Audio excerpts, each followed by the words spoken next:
राधे राधे मित्रों, आज हम आपके लिए यहाँ पर लेकर आए हैं शीतला माता की कथा। तो चलिए शुरू करते हैं। ये कथा बहुत पुरानी है। एक बार शीतला माता ने सोचा कि चलो आज देखूं धरती पर मेरी पूजा कौन कौन करता है, कौन कौन मुझे मानता है। यही सोचकर शीतला माता धरती पर राजस्थान के डुंगरी गांव में आई और देखा कि इस गांव में मेरा मंदिर भी नहीं है, ना ही कोई मेरी पूजा करते हैं। माता शीतला गांव की गलियों में घूम रही थी, तभी एक मकान के ऊपर से किसी ने चावल का उबला पानी यानी कि माड़ नीचे फेंका। वह उबला पानी शीतला माता के ऊपर आकर गिरा, जिससे शीतला माता के शरीर में फफोले पड़ गए। शीतला माता के पूरे शरीर में जलन होने लगी और वे गांव में इधर उधर भाग करके चिल्लाने लगी, अरे मैं जल गई, मेरा शरीर तप रहा है, जल रहा है, कोई मेरी मदद करो।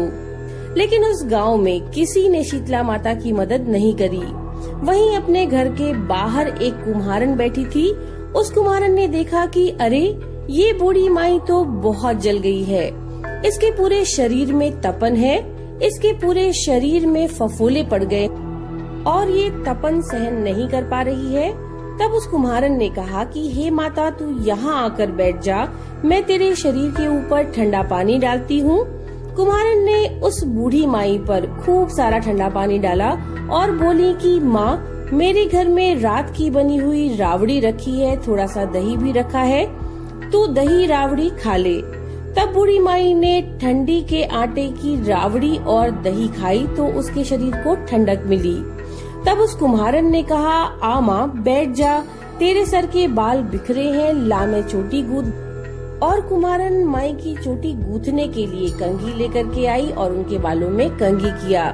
अचानक कुम्हारन की नजर उस बूढ़ी माई के सिर के पीछे पड़ी तो कुम्हारन ने देखा कि एक आंख बालों के अंदर छुपी है। ये देखकर कुम्हारन डर के मारे घबरा कर भागने लगी। तभी उसी बूढ़ी माई ने कहा, रुक जा बेटी, तू डर मत, मैं कोई भूत प्रेत नहीं हूँ, मैं शीतला देवी हूँ। मैं तो इस धरती पर देखने आई थी कि मुझे कौन मानता है, कौन मेरी पूजा करता है। इतना कहकर माता चतुर्भुजा वाली हीरे जवाहरात के आभूषण पहने, सर पर स्वर्ण मुकुट धारण किए अपने वास्तविक स्वरूप में प्रकट हो गयी। माता के दर्शन करके कुम्हारन सोचने लगी कि अब मैं गरीब इस माता को कहाँ बिठाऊं। तब माता बोली, बेटी तू किस सोच में पड़ गई। तब उस कुम्हारन ने हाथ जोड़कर आंखों में आंसू भरते हुए बोला, हे माता, मेरे घर में तो चारों तरफ दरिद्रता बिखरी हुई है, मैं आपको कहाँ बिठाऊं। मेरे घर में ना तो चौकी है, ना बैठने का कोई आसन।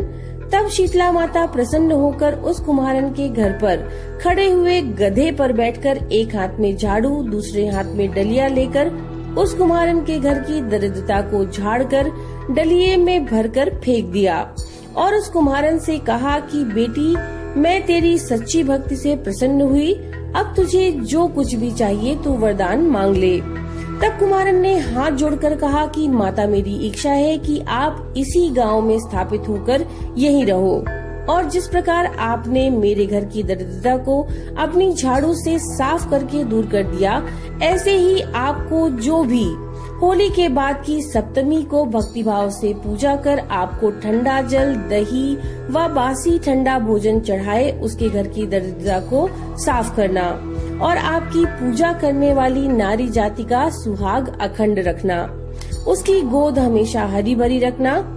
साथ ही जो पुरुष शीतला सप्तमी को नाई के यहाँ बाल ना कटवाए, धोबी को कपड़े धुलने ना दे और पुरुष भी आप पर ठंडा जल चढ़ाकर, नारियल फूल चढ़ाकर परिवार सहित ठंडा बासी भोजन करे, उसके काम धंधे व्यापार में कभी भी दरिद्रता न आए।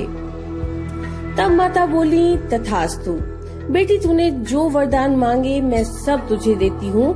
बेटी, तुझे आशीर्वाद है कि मेरी पूजा का मुख्य अधिकार इस धरती पर सिर्फ कुम्हार जाति का ही होगा। तभी उसी दिन से डुंगरी गांव में शीतला माता स्थापित हो गयीं और उस गांव का नाम हो गया शील की डुंगरी। शील की डुंगरी में शीतला माता का मुख्य मंदिर है।